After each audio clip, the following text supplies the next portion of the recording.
Bienvenue à toutes et à tous en ce dimanche 11 septembre. Extrait de l'évangile de Matthieu. Demandez et l'on vous donnera. Cherchez et vous trouverez. Frappez et l'on vous ouvrira.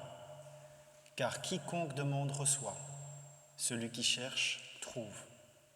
Et l'on ouvre à celui qui frappe. Lequel de vous donnera une pierre à son fils s'il lui demande du pain? Ou s'il demande un poisson, lui donnera-t-on un serpent?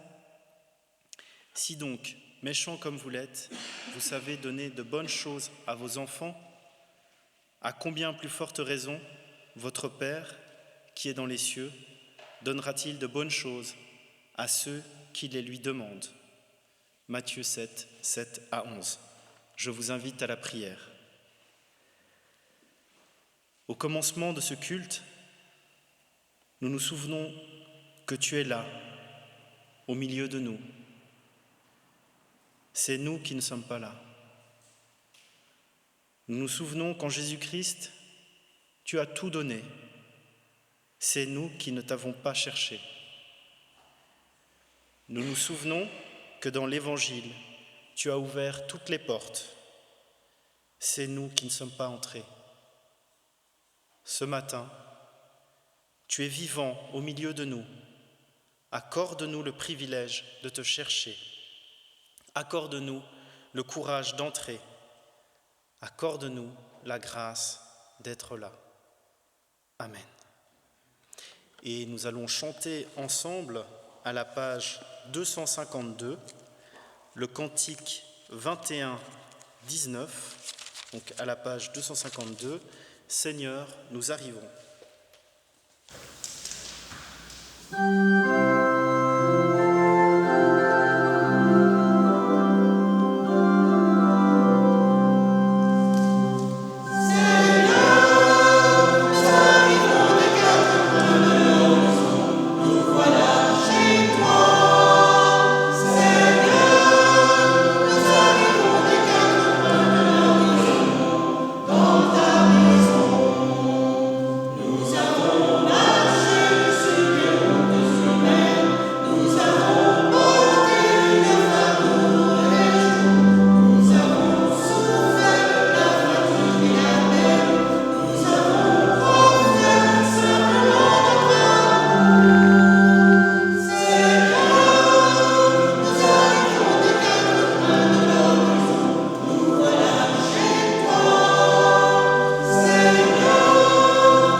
Comme une biche assoiffée soupire auprès des courants d'eau, j'ai soif de ta présence, Seigneur. Comme une terre desséchée appelle la rosée du petit matin, je désire la fraîcheur de ton eau. Comme un veilleur guette l'aurore et salue le lever du jour, je salue ta présence au milieu de nous. Comme une ville assiégée attend le départ de ses ennemis, je m'enracine dans ton espérance. Comme un possédé aspire à la libération, je m'attends à la délivrance. Comme un malade alité espère la guérison, je mets en toi toute ma confiance, Seigneur. Amen. Et nous chantons ensemble, à la page 246, le cantique 21-15, à la page 246. Venez le célébrer.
Dans l'évangile de Jean, avant de quitter ses disciples, Jésus leur enseigne une dernière fois.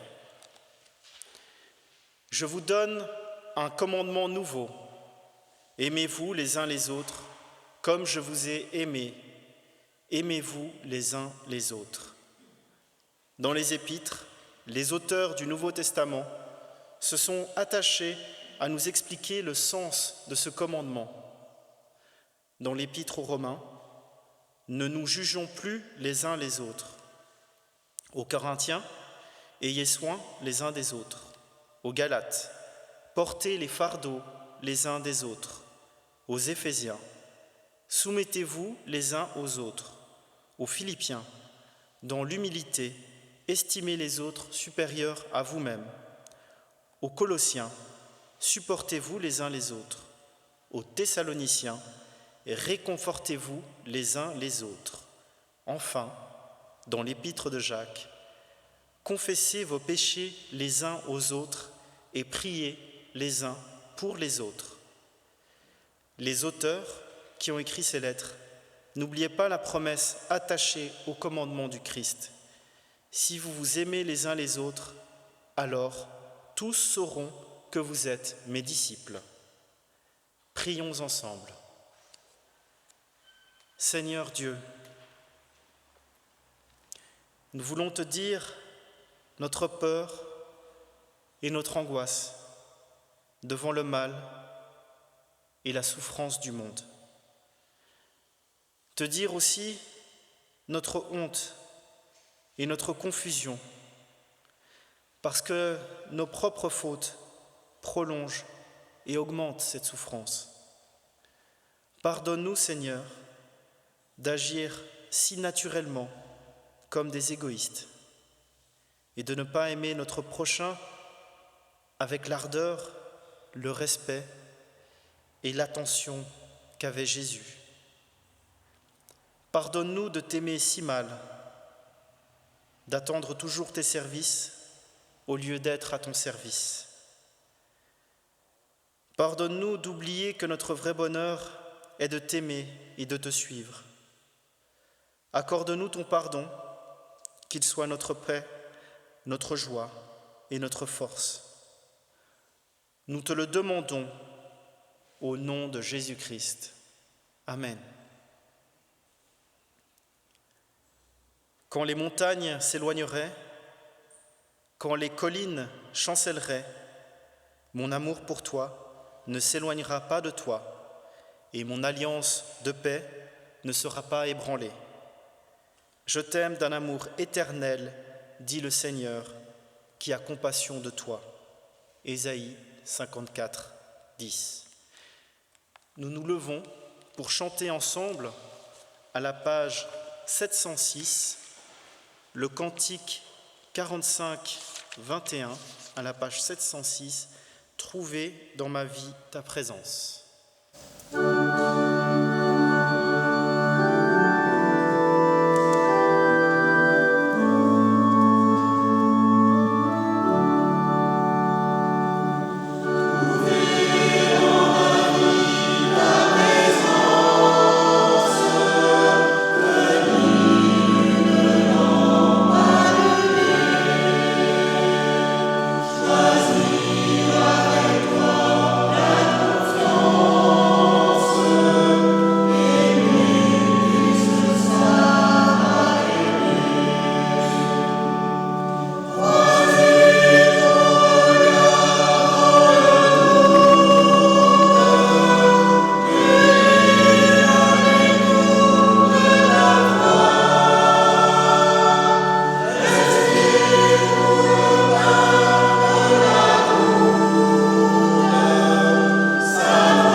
Nous prions. Ô notre Dieu, merci pour tout ce que nous avons de bon dans notre vie, même si nous ne savons pas toujours l'apprécier. Tu es et restes toujours fidèlement la source ultime de bien. C'est pourquoi nous venons vers toi avec tout ce qui nous préoccupe, nous peine, avec tous nos espoirs et nos projets. Nous ne savons pas ce que tu peux faire, toi, la source toujours nouvelle de vie, mais nous te faisons confiance. Nous pensons devant toi, grâce à toi, à ceux qui nous sont confiés, pour que nous les aidions et pour que nous laissions aider par eux. Veille sur ton Église, qui combat sur la terre, prend pitié de sa faiblesse, dissipe ses craintes, augmente son audace, affermit sa foi, inspire son témoignage jusqu'aux extrémités du monde. Amen. Et nous nous levons pour chanter ensemble, à la page 230, les strophes 1 et 2 du cantique 2101, à la page 230, tous ensemble, ô notre Dieu, les strophes 1 et 2.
Guidés par la foi, nous confessons que Dieu est.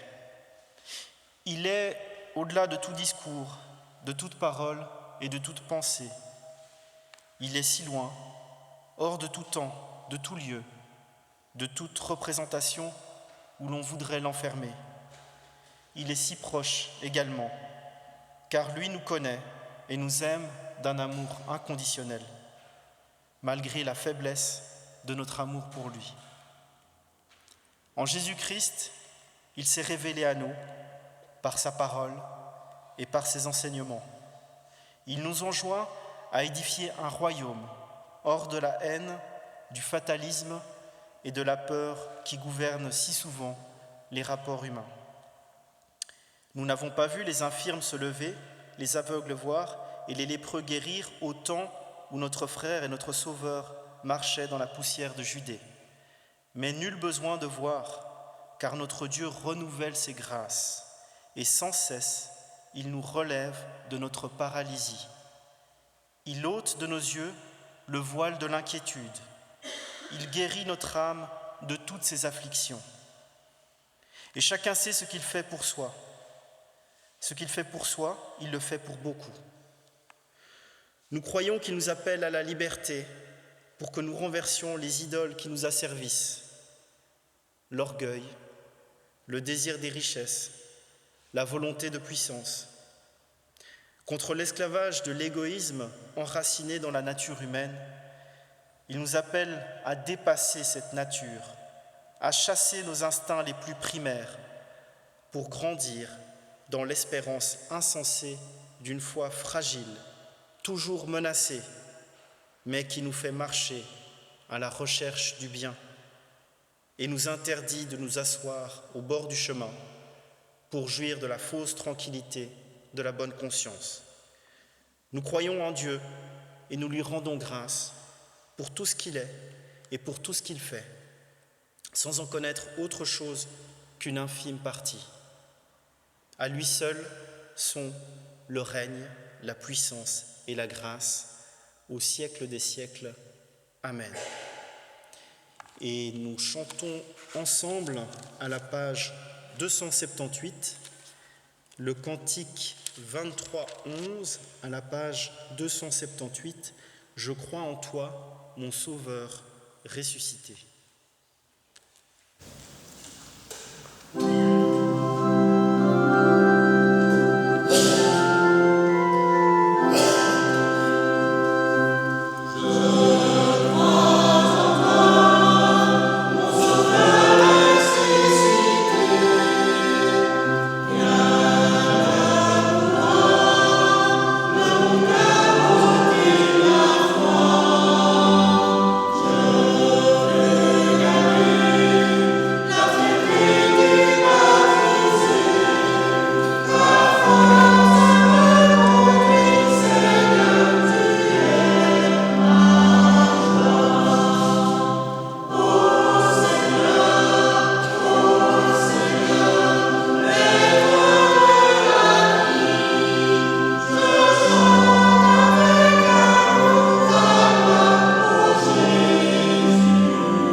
Ô Dieu éternel, nous sommes venus ce matin à la recherche d'inspiration, de courage et de nouvelles possibilités. Ouvre nos cœurs et nos esprits à ce que tu as à nous dire pour la prochaine lecture biblique. Amen. La lecture du jour, c'est Luc 15, les versets 11 à 32. C'est la parabole du Fils prodigue.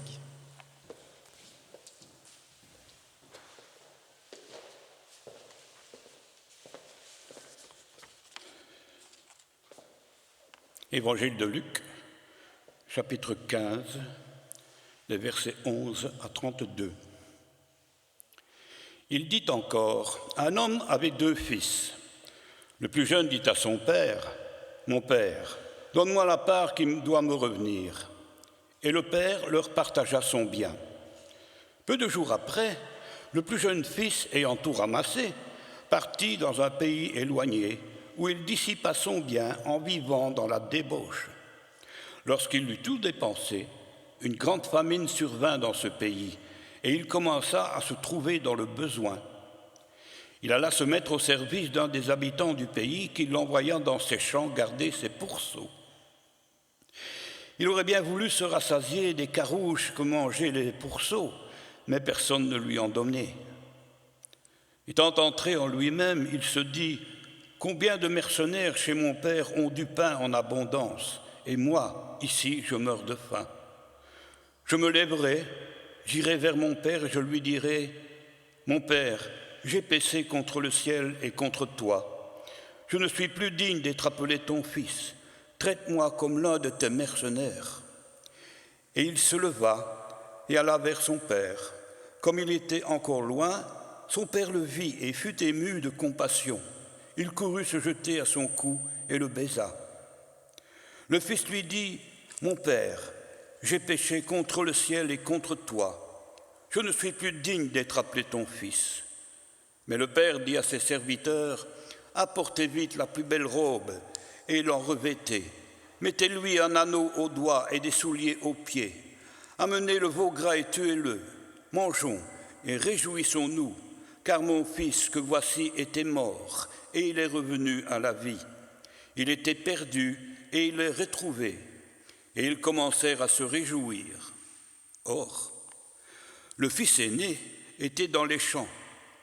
Lorsqu'il revint et approcha de la maison, il entendit la musique et les danses. Il appela un des serviteurs et lui demanda ce que c'était. Ce serviteur lui dit, « Ton frère est de retour, et parce qu'il l'a retrouvé en bonne santé, ton père a tué le veau gras. » Et il se mit en colère, et il ne voulut pas entrer. Son père sortit et le pria d'entrer.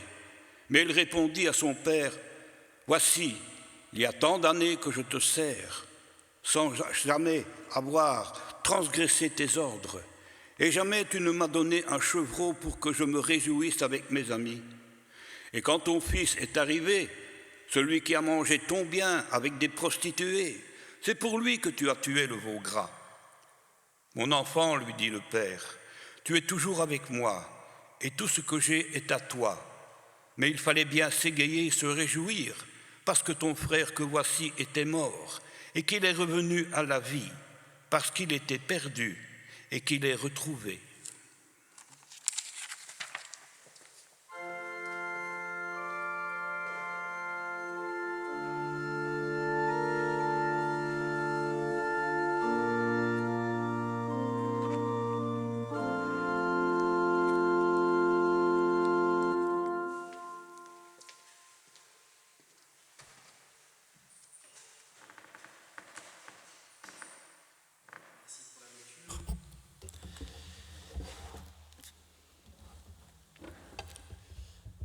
La lecture du jour, extraite du chapitre 15 de Luc, nous présente la situation d'un jeune homme qui part de chez son père pour partir vivre au loin.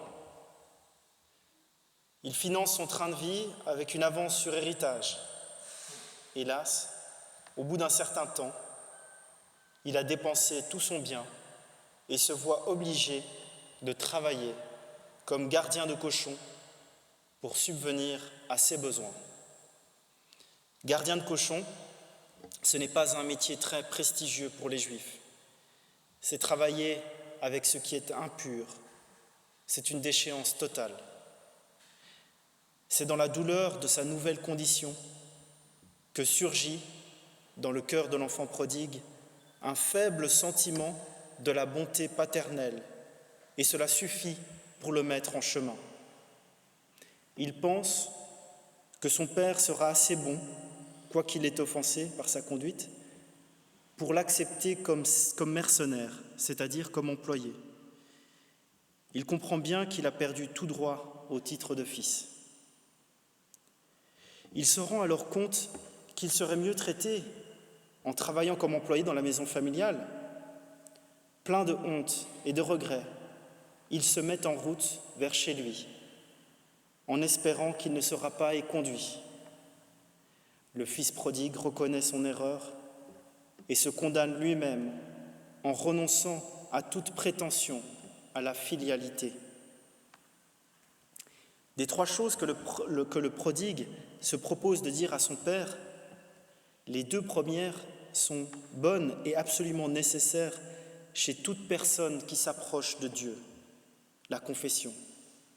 J'ai péché contre le ciel et devant toi. Et le sentiment de son indignité. Je ne suis plus digne d'être appelé ton fils. Mais il avait encore à progresser dans la conviction de son indignité, car il pensait avoir au moins la valeur d'un mercenaire. Mais là, contre toute attente, il est bien accueilli. Au-delà de toute espérance, une fête est organisée en son honneur. Plein d'empathie, le père est ému du sort de son fils. Mais en quelque sorte, le père a failli aux us et coutumes et plus encore à la loi mosaïque dans son ensemble. Le père agit en effet contre les usages de l'époque. Il court à sa rencontre, lui saute au cou et le couvre de baisers. Le fils est donc rétabli, restauré dans sa position de fils. Il n'est pas accueilli comme un serviteur.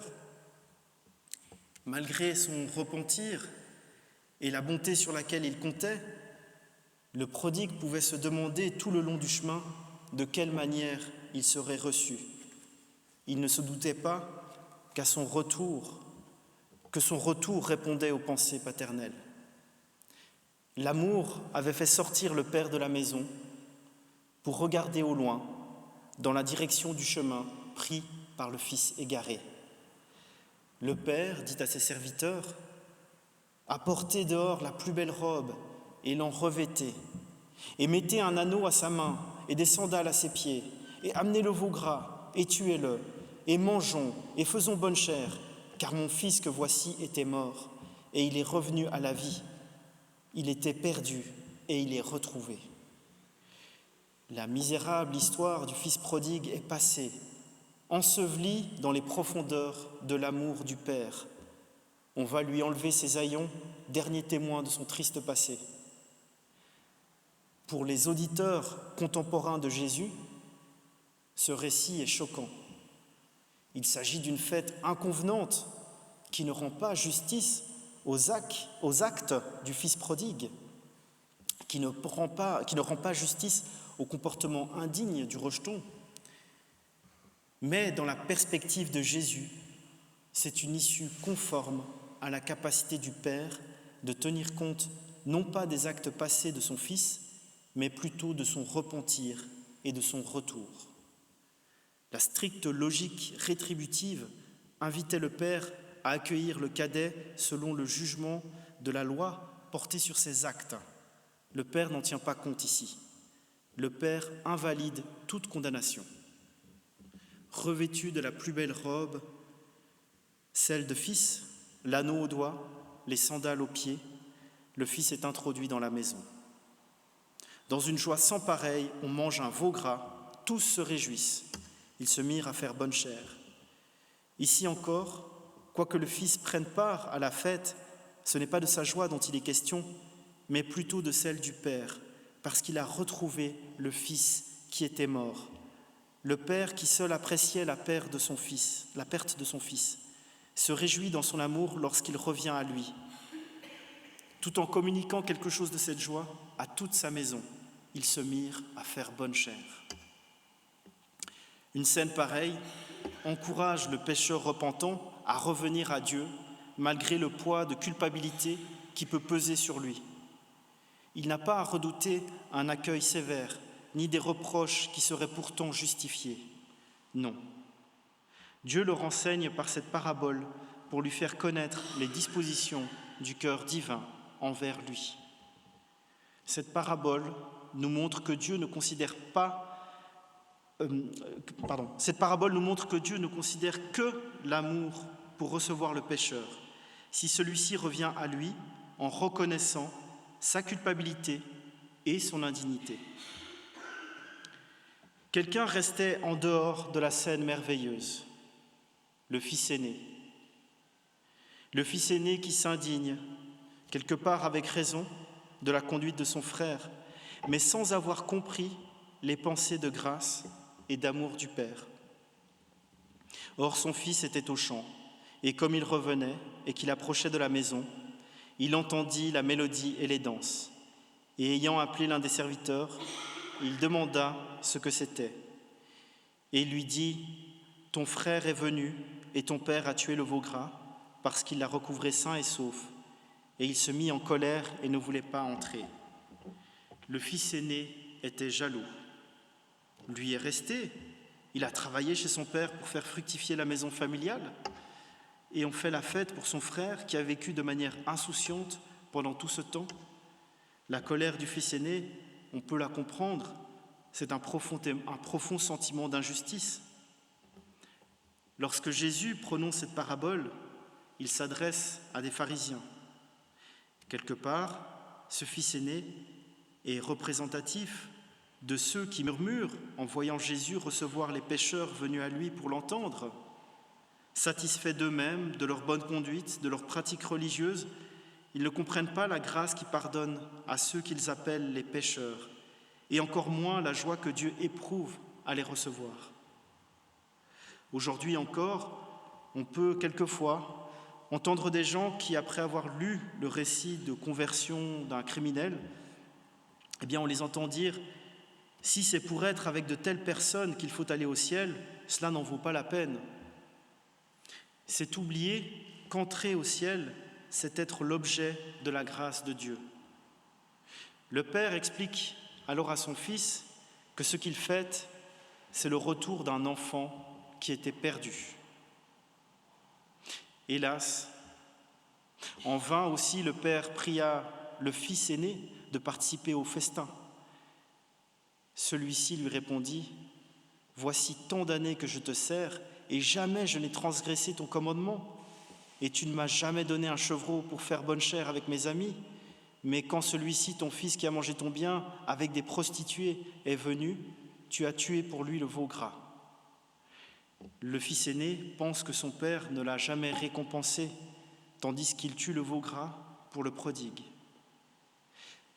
Sur le terrain de la seule justice, impossible de comprendre. Il manquait au frère aîné d'accepter la grâce et la vérité venues par Jésus-Christ. La vérité pour apprendre à connaître son propre état dans la présence de la lumière et de la sainteté de Dieu, et la grâce qui pardonne à celui qui reconnaît son état devant Dieu. Si le Père n'avait pas donné de chevreau à son fils pour faire bonne chère avec ses amis, c'était parce qu'il jouissait de tous les biens de son Père. Il n'avait qu'à se servir. Le Père lui répond : « Mon enfant, tu es toujours avec moi, et tout ce qui est à moi est à toi.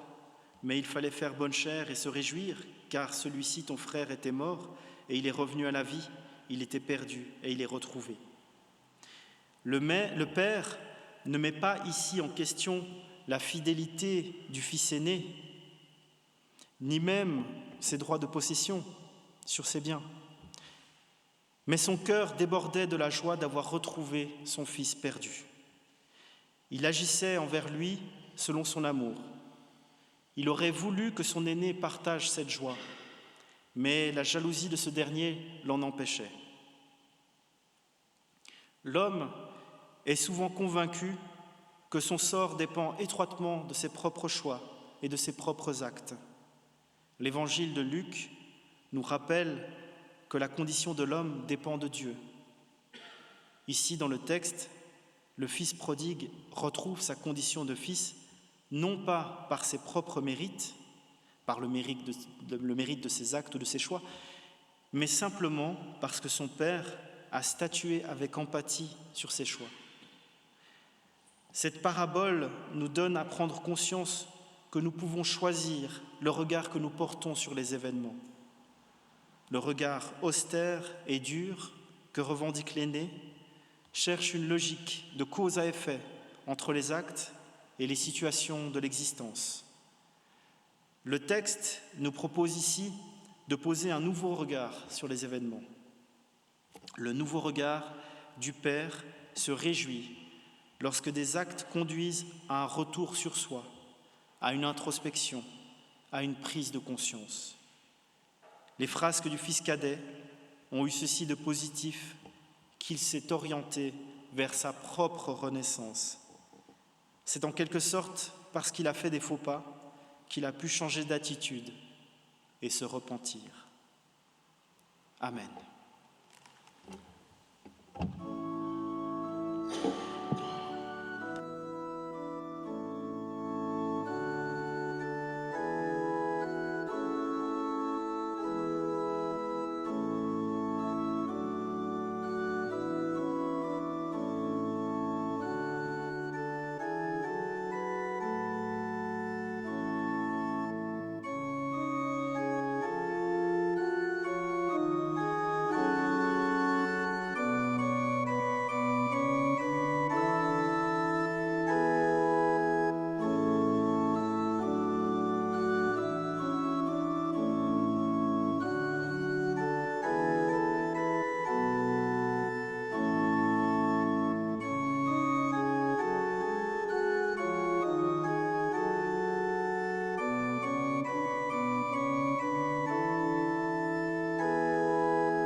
Voici venu le moment de l'offrande. Il est possible, par un simple geste, de remercier Dieu pour sa bonté et de participer à la bonne marche de son Église. Donc vous pouvez donc venir poser vos dons. Vous avez déjà mis, d'accord. Bon. Grâce te soit rendue, Seigneur, notre Dieu, pour tous les dons que jour après jour, ta bonté nous accorde. Nous t'apportons cette offrande comme un signe de notre amour. Tu es béni pour les siècles des siècles. Amen. Et nous nous levons pour chanter ensemble à la page 632 le cantique 4209, les strophes 1 à 4. Merci.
Seigneur, notre Dieu et notre Père, quel bonheur de t'adorer partout et à tout moment.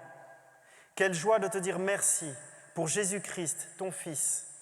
Sa venue dans le monde a fait lever l'aube de ton règne d'amour. Humain parmi les humains, vivant jusqu'au bout ton pardon et ta paix, il nous a fait découvrir notre véritable humanité. Condamné au supplice de la croix, il s'est dépouillé de tout pouvoir et de tout prestige pour nous rendre libres de te servir. Ressuscité, il est le messager d'un monde nouveau, d'où toute oppression, toute larme et tout mal disparaîtront. Le soir venu, Jésus se mit à table avec les 12. Pendant le repas, il prit du pain et après avoir rendu grâce, il le rompit et le leur donna en disant « Prenez, mangez, ceci est mon corps. » Ayant aussi pris la coupe et rendu grâce, il la leur donna en disant « Buvez-en tous, car ceci est mon sang, le sang de l'alliance qui est répandu pour la multitude, pour le pardon des péchés. Je vous le dis, désormais, je ne boirai plus de ce fruit de la vigne jusqu'au jour où je le boirai nouveau avec vous dans le royaume de mon Père. Donne-nous ton esprit, Dieu très bon, et fais de ce simple pain, de ce modeste vin, la vie même de Jésus-Christ, qu'elle donne vie à nos vies et nous pénètre, nous transformant à son image et nous faisant participer à son œuvre, pratiquant l'hospitalité du cœur. Amen. Heureux celui qui mangera dans le royaume de Dieu. Venez, car tout est prêt. Venez, car tout est prêt. Nous pouvons former un grand cercle autour de l'autel. Le pain que nous rompons est communion au corps de notre Seigneur Jésus-Christ. La coupe de bénédiction pour laquelle nous rendons grâce est communion au sang de notre Seigneur Jésus-Christ, sang versé pour nous.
simplicité de ce pain et de ce vin, partagés autour de la table et en ta présence.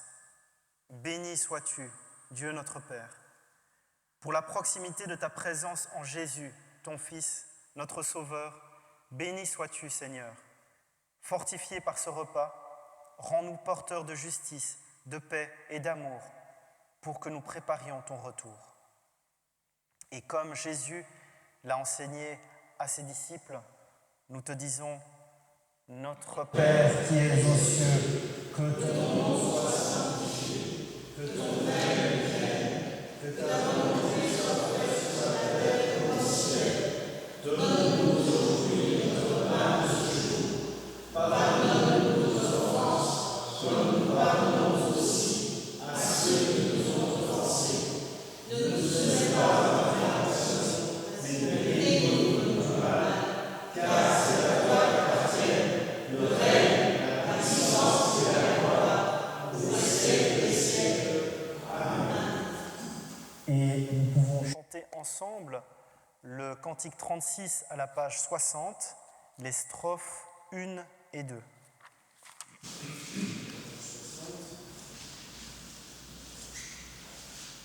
Ô Seigneur, ta fidélité.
Nous pouvons retourner à nos places pour le moment de l'annonce.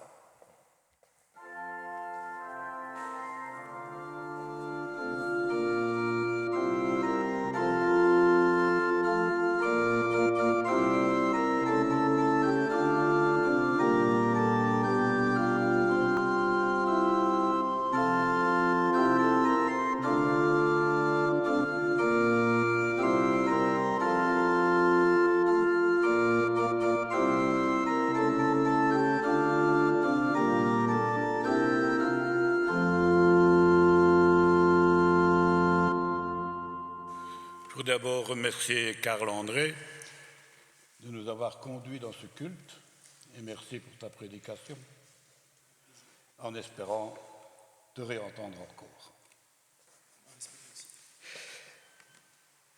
Je ne vais pas vous donner les troncs de la semaine passée parce que j'ai oublié de les prendre, donc je vous les dirai la prochaine fois. Oui, je sais, le trésorier me fait des grands yeux. Le second tronc de ce jour est destiné à la mission contre la lèpre. Alors, quelques dates. le prochain consistoire se réunira le 23 septembre à 9h30. Le catéchisme reprend à partir de cette année ici en local, donc chez nous. Nous ne sommes plus en catéchisme de pôle 1. Le 23 septembre aussi, à 18h30, et le catéchisme se fera toujours le 2e et le 4e vendredi du mois.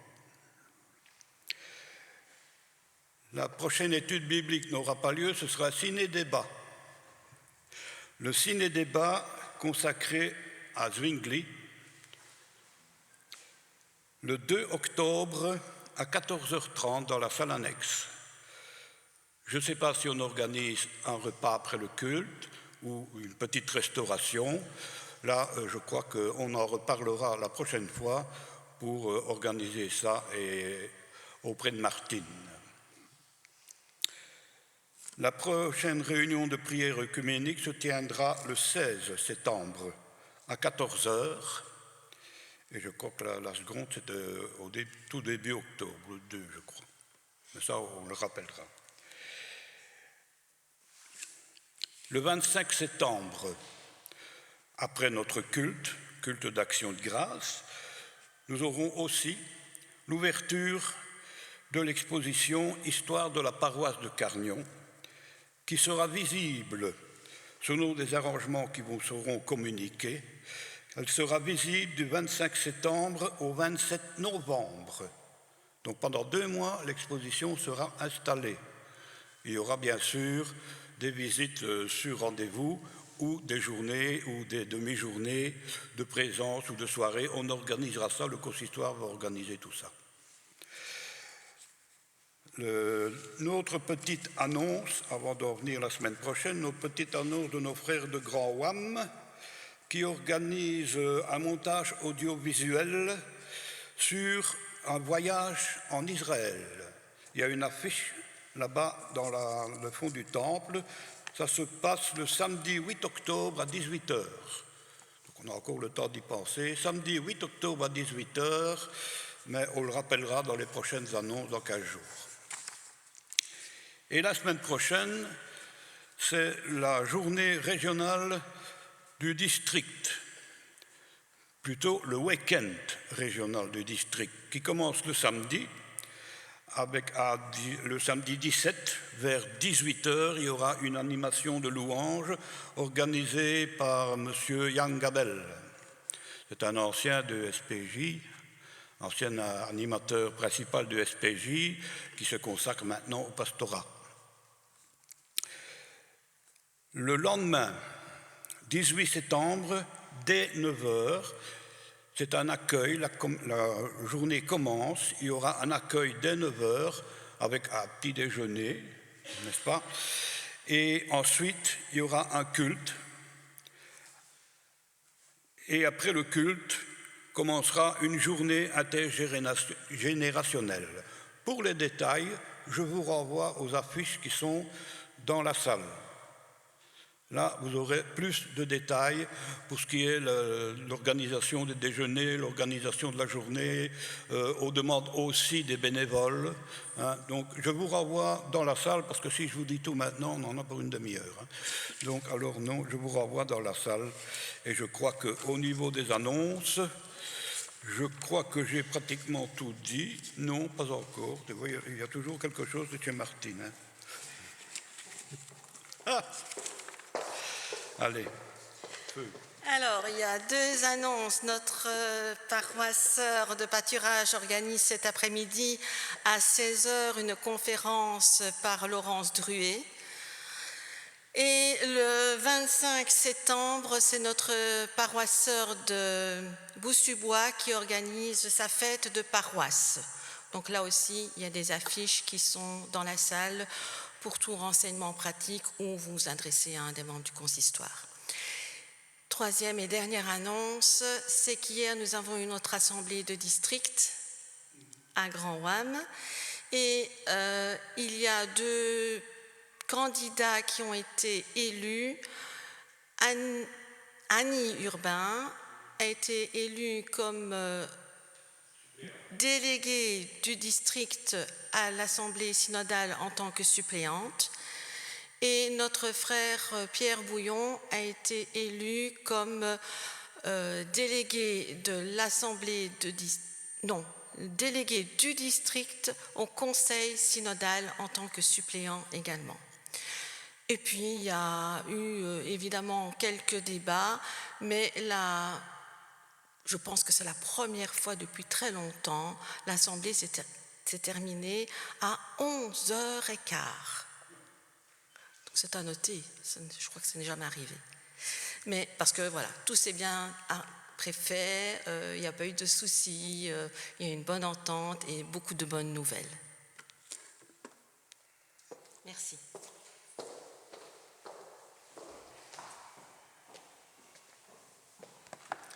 Merci.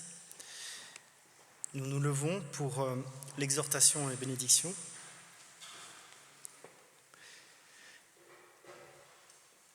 L'Esprit de Dieu, c'est ce que nous pouvons sentir comme une force et une joie, comme une réponse et une lumière, comme une présence apaisante. Dans nos temps de lassitude et de découragement, il est ce qui nous pousse à reprendre nos combats de tous les jours, et il est cette volonté d'aimer encore. Recevons la bénédiction de la part de Dieu. Dieu vous bénit et vous garde. Il vous accorde sa grâce.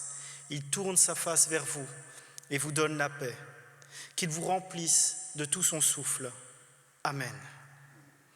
Et nous chantons ensemble à la page 456 le cantique 34-18, donc à la page 456. Le 34-18.